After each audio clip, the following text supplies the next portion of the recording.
everybody. You've heard enough of me already, but I'll keep talking.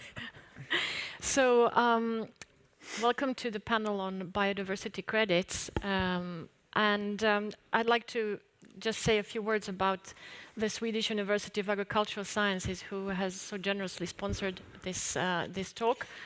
This is my old school. I went to the forestry school at what we call SLU. It has nothing to do with the English name, it's just the Swedish version of it.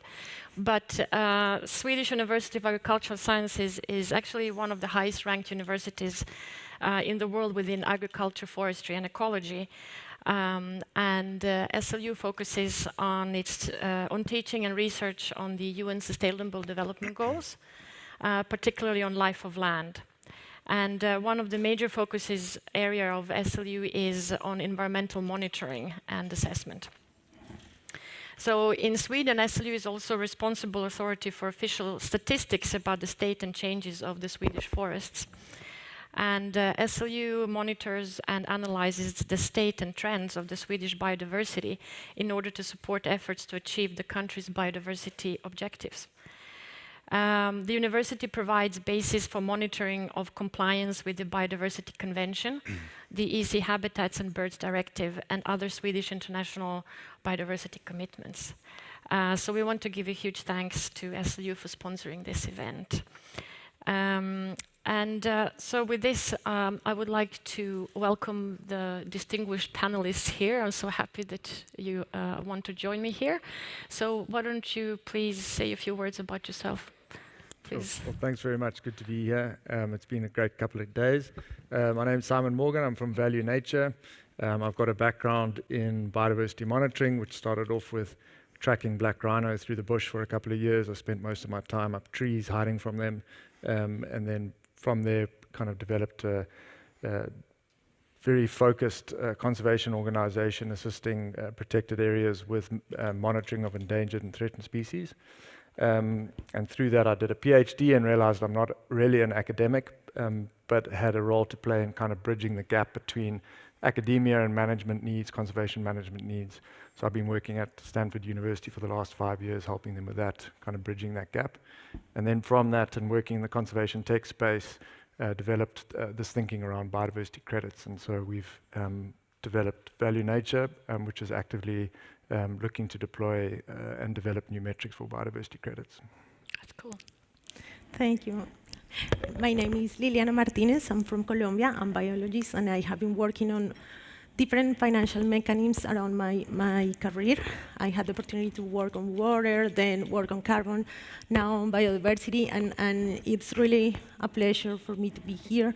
I am the head of project implementation and biodiversity in Southpole, and we have been working on the biodiversity credits for the last 3 years, trying to identify the best way to incorporate this as a financial mechanism. Hello, everyone, and very nice to be here. My name is Gaurav Gupta. I work with the United Nations Environment Program. I have background in investment banking. I worked with Barclays Capital for several years in Singapore on credit risks. And then I jumped quite a lot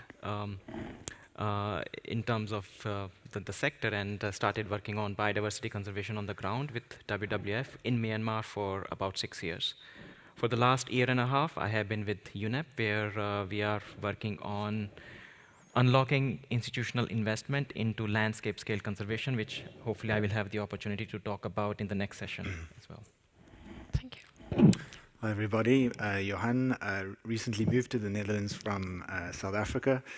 Together with Simon, many years ago, I started a conservation organization looking at species monitoring. And it's been a long journey, and now with Value Nature as the chief operating officer, and really nice spending the last couple of days discussing a field that's about to launch. I'm really excited about it. Thank you all for joining me. And for those who have not heard my presentations earlier, my background is in forestry. So I have been working in operational forestry in Scandinavia and Europe mostly. And for the last 10 years in forest investments So that's my kind of background. But in recent years, I kind of started asking myself questions whether do I want to do this for the rest of my life. And I decided I do want to do it, but with a different twist. I think that biodiversity should be in center of everything that we do, and therefore I called up my old school and asked them whether they would take me on as the oldest ever PhD student, which they did. And so here I am. And so coming from the forestry investments background, I like to look at things in that way. So you know, when we described trees as an investment, or forest as an investment, we divide them in trees and land. And recently we also have carbon credits. So we can describe that in financial terms, and we can make projections, and we can create income sheets and balance sheets, and we can actually describe both land and trees and carbon as an asset. And I have asked myself a question: what if we could have biodiversity as an investable asset? What can we do in order to book biodiversity in a balance sheet? And if we can do that, if we can assign a financial value, investable value to it, then I think we might be looking at a potentially new asset class that might be emerging. So that's what I would like to kick off this discussion with. The research I'm doing, as you've heard before, is on biodiversity credits. But I think we need to, just to make things clear before we go forward, regarding biodiversity offsets and credits, or whatever we want to call them. Gaurav, I know that you want to say a few words on this topic. Thanks, Alexandra.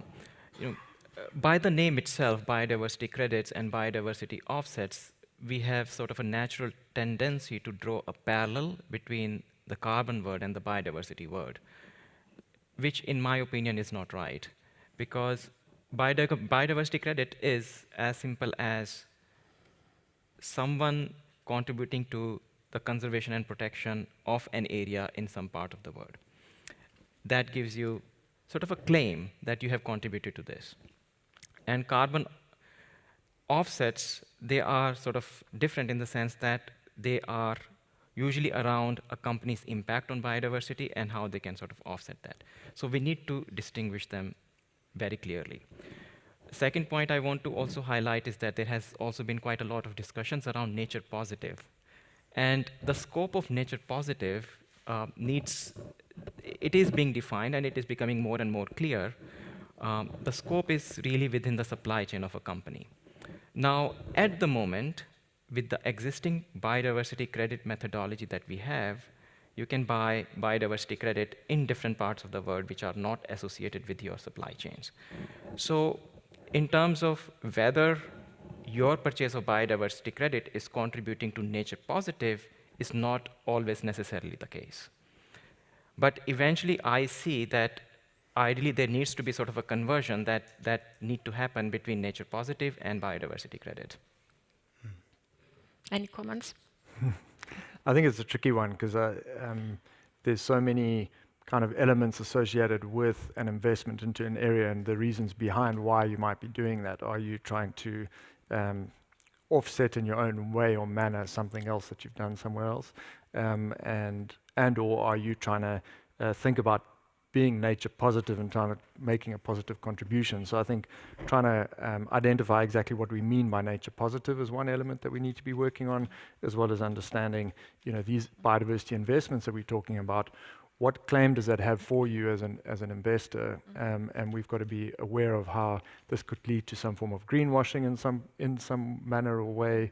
And so it's important, I think, around that to have some kind of standards, not only associated with the biodiversity, but also of those claims and those bases and what that kind of points to as well. So Right. I don't think I've answered anything there, but it's Yeah. pointing to that it's, I think, a complicated space. Well, I'd like to point to another dimension of offsets versus credits, and that's that offsets usually are connected to, if you're looking into a specific country, you're working with biodiversity offsets, that's usually connected to the legal requirement, connected to permit processes.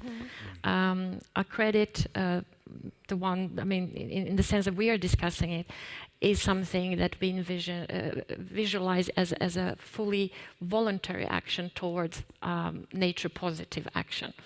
So I guess we're probably getting there at the end. Yeah? In my case, I think that could work for both, for voluntary and for mandatory initiatives. Because even when you are talking about offsetting and when you talk about nature positive, you need to apply first the mitigation hierarchy. At the last step is compensation. So then when you really compensate, you could say, okay, I'm nature positive. If not, you couldn't claim that. You are only doing actions to protect the biodiversity, but you couldn't say that you are nature positive. So for me, could apply for both, and even it's great to see how the market is moving in that way. In the case of Australia, for example, they have been developing a great system related with biodiversity credits under mandatory markets, and now they have stocks. How they move these stocks? Using voluntary investments, using voluntary companies to buy this stock. And the credits are high-quality credits because are aligned with the policy of Australia, but now are using for voluntary initiatives. One thing to add is I think we should go beyond additionality, because it puts us in a position where we don't value intact ecosystems and landscapes that are already in place, and then we won't appropriately value those landscapes. So otherwise there's going to be a perverse incentive to almost say that first needs to be threatened before there's reason or monetary reason to protect it. Yes.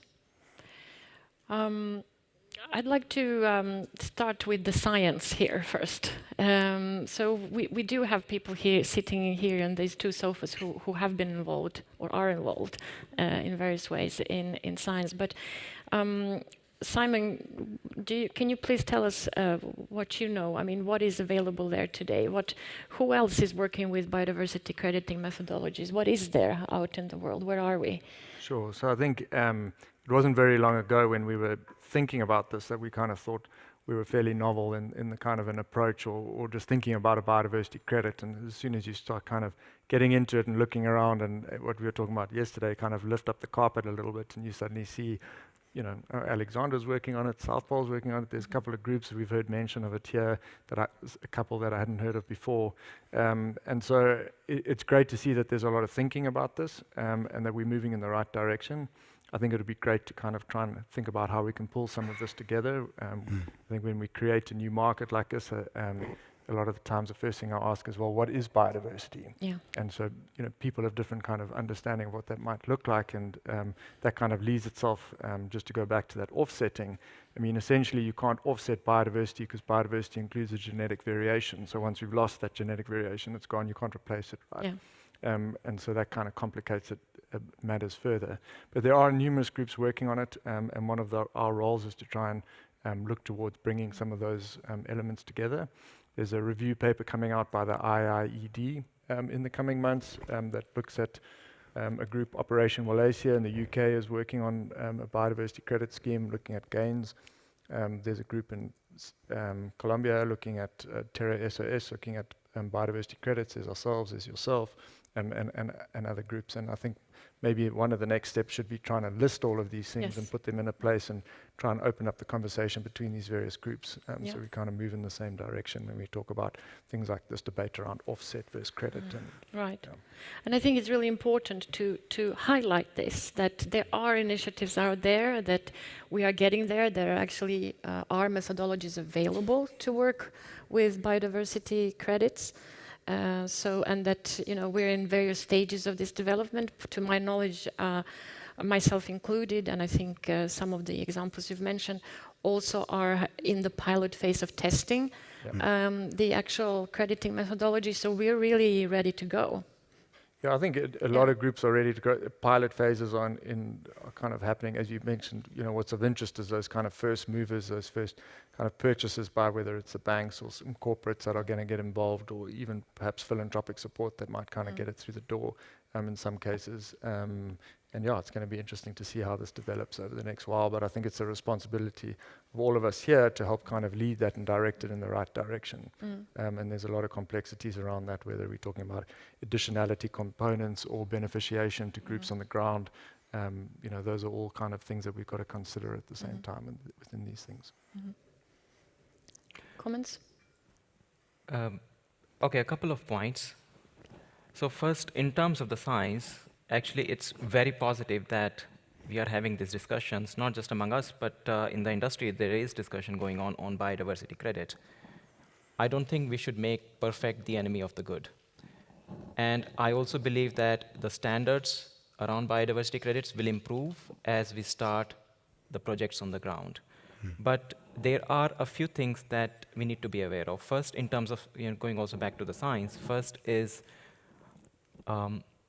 that if we have a small set of criteria or one or two criteria, although we like simplicity, but there are high risks associated with having a few criterias.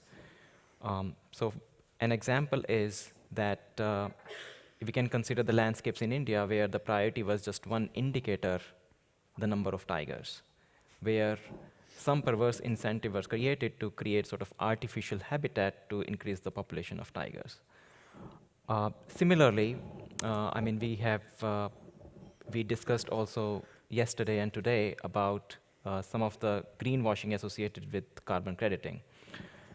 So it is very positive that biodiversity credit is complex, but we should at the same time embrace that complexity. That being said, there are certain principles that I believe the biodiversity credit methodology should have. So first is that certain ecological processes that they take place at large scale. We can think about the movement of wildebeest from Serengeti to Masai Mara. It's a process that's happening at a large scale. Now, if at the project design stage, the biodiversity credits do not incentivize looking at the landscape approach and considering this entire process, then we will again create perverse incentives. So ecological connectivity, looking at the underlying processes, has to be a part of the crediting methodology. And then again, we should not specifically just focus on species. It has to be a combination of habitat, it has to be a combination of species, it has to be a combination of ecological connectivity, and even when we talk about the assemblage, we have to focus on the keystone species and also what are the red list status of different species in the assemblage. Yeah. I want to mention, I don't know what happened, yeah. I want to mention that probably one thing that we need to agree is what is the transactional unit. And this is really the challenge now that we have in the market. Because all of us have been working on different methodologies, on different approaches, but if we don't agree on what could be this transactional unit, will be difficult for all the stakeholders that will play any role in the market to understand what we are trying to do.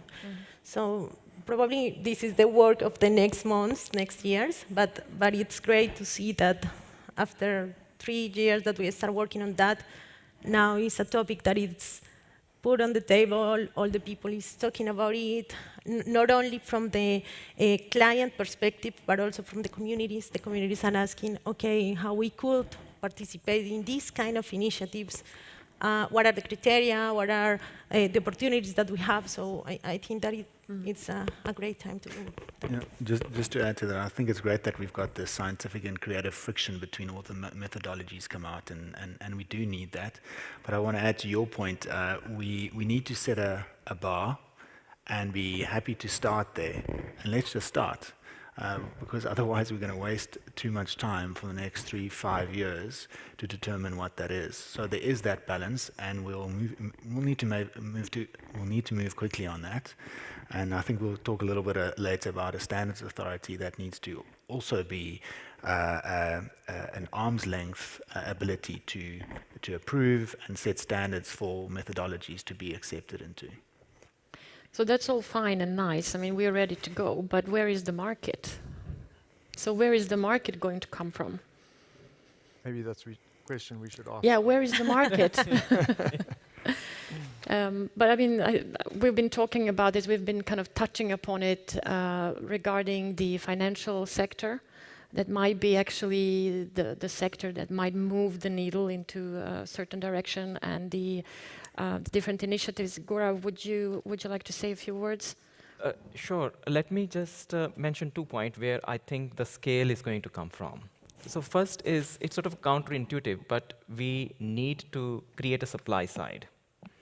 Because one danger is that if we don't, again, I meant it's also sort of counter to what I said earlier, let's not have perfect be the enemy of the good, but at the same time, we need to use the existing knowledge that we have. And we know that if we do not implement the projects, if we do not design and implement the projects at landscape scale that consider the landscape approach, there will be a lot of risk associated with the biodiversity credit coming out of that if we do not take the landscape approach. So we need to make sure that the supply side, when we do the project development, is appropriate. The second, where I think in terms of the demand, the scale is going to come from is through this nature positive narrative, through TNFD and size-based target for nature. This is where the corporates, there will be an expectation from the investors, from the general public, that the corporate will assess their dependency on nature in their supply chain and their impact on nature in the supply chain. And they will then be required to manage those risks. And this is where the management of those ecosystems will be really important. And this is where I see the biodiversity credits and the protection management and those restoration of ecosystem merging together. Right. Yeah, been having plenty of conversations over the last couple of days, and before asking this exact question, who are going to be the first movers in the space, and who are going to be the buyers, and for what reason, and is it the nature positive? There's this whole offset thing we've been talking about, but I think that everybody's clear that this is happening, it's important, and the contributions are going to have to be kind of thought about from each kind of sector, and those will come out, and whether it's a heavy kind of focus on those supply chains only, or whether in other sectors they actually can look elsewhere and kind of look at similar types of biodiversity that maybe they're impacting on and that they're wanting to kind of support elsewhere, and provide those incentives for those areas for protection. I think what we've got to be clear around as well is, as Joe mentioned earlier, is thinking about those completely intact systems that whether it's governments, local communities and entities have been protecting for so long, and we need to recognize that and be able to provide a mechanism of supporting them to continue that protection. It doesn't have to be additional in any way. And so I think that's the kind of, again, a variation from the carbon market entirely, as well as I think once you've got that credit, that it sits as that asset, and that you can keep reporting on that asset because it sits on your books. It's not something that you retire necessarily. It's something that you kind of point to. Yeah. I also connected to this, I just remembered a paper I've seen on the need for biodiversity financing. I'm sure you've all seen it. The annual need for biodiversity financing is something like $800 to $900 billion. And out of that amount of money, there's only like 120 billion available. So there's this huge financing gap. And the 120 billion that are available are usually the tax finance protection of national parks or nature reserves and so forth. So where is the rest going to come from? So obviously there is a huge need, and if we can help bridge that need through an instrument that can be used for to channel the flows of money to actually nature conservation, then I think it's a good thing, right? Yeah, and I think that's the exciting thing about biodiversity credits and the scalability of it. I think the marketplace is eager and willing, but they're just looking for the right mechanisms to do that. So as soon as we can get it running, get the first couple of pilot sites going, and then building up confidence with it. Yes, we need to learn as we learn how to run, but it is we got to create the market, and I think the financing will be there. So we're just about 2 minutes left here. So what I would like to ask very quickly is, in order to scale the biodiversity credit market that doesn't exist yet, what do we need to do very quickly? And then maybe we should let some questions come through. I'll go very quickly, and it's centralized ledger technology. Jeremy and Craig, they've mentioned it earlier. We've got to think with the end in mind and create an ecosystem that is based on scalability. I think we've learned from the carbon credit market, where it was built purely scientifically or mostly scientifically focused. And if we start there, we're not going to be able to scale. So first look at the architecture that is underpinned by DLT. You don't have to build the DLT straight away, but do the architecture and build on that from there, yes. And so I think part of that with that scalability comes that truth that we were talking about, and some of that answers that, but also the validation, verifications, the standards that have to come with it.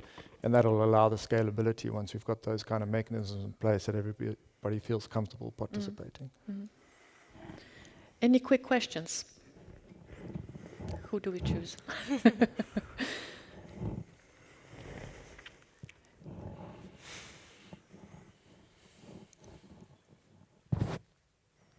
I've been told to keep it short. Quick question is, rather than trying to figure out a biodiversity credit, because I'm a developer and I'm in the process of doing carbon, so I understand the complexity of just doing carbon. How about if we look at a different approach, which is to say the value of the biodiversity to a country's balance sheet? So if you look at what Gabon has done, they have raised or they are in the process of raising $2 billion for the elephants they have. And they have doubled their elephant population. And that country now is able to go to the international market and raise money for that.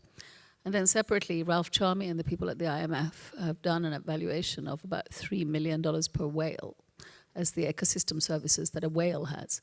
So would it not be sensible, I think, because trying to figure out biodiversity credit given a time frame, et cetera, that we look at biodiversity in developing countries and look at how that can be reflected on the balance sheet of the country so that those countries are no longer poor? That's just a question I'd like to ask, if anybody would like to respond to that. Just a comment from myself. I think it's great that the countries are having that kind of work.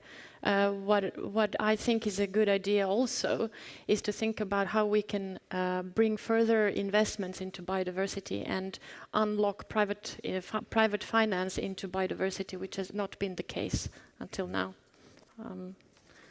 Yeah, I think within that, on that balance sheet kind of side of things, you can go down the road. You know, there's debt for nature swaps that we've seen happen elsewhere, but that's just a matter of kind of accounting for the biodiversity that's there. A lot of that is also based on ecosystem services, what we need to be slightly careful of, because that kind of points to a very human-centric view of nature and kind of what do we get from it, and only that what we get is important. And so we need to kind of understand the rights of nature at large, so kind of bring that into play as well. So it is a complex kind of element for it, but I think definitely we need to reward those that have been protecting biodiversity to date. And obviously that's largely in the global south or those developing countries like you mentioned. Sorry, we're out of time, but we're happy to continue discussions afterwards. Thank you so very much. Thank you.